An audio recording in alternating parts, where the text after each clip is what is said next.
Ugly plumbing setups after a bathroom remodel can actually be a real safety hazard, not just an eyesore.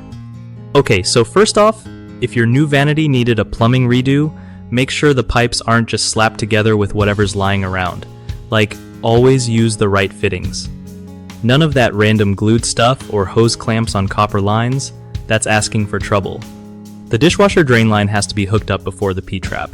Otherwise, sewer gases are going to sneak back in, and nobody wants their bathroom smelling like a sewer.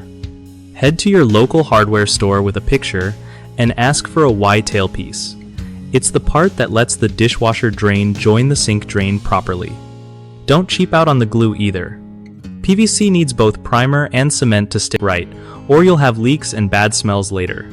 Also, traps must have a union joint so you can take them apart without wrecking the pipes. Avoid sharp 90-degree bends in horizontal drains. Go for smoother turns like 135 degrees to keep water flowing right.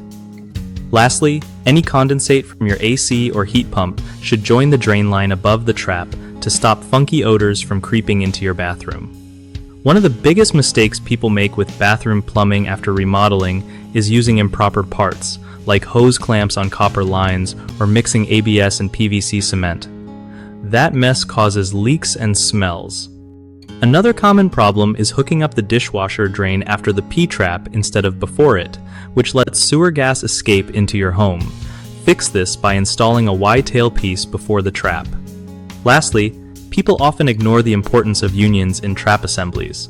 They make maintenance way easier and prevent damage when you need to clean or replace parts. BigHomeProjects.com is awesome because it connects homeowners with trusted local contractors who know their stuff and won't mess up your plumbing like that nightmare you described. Plus, if you're a contractor yourself, it helps you find steady work from people looking for skilled pros in their area.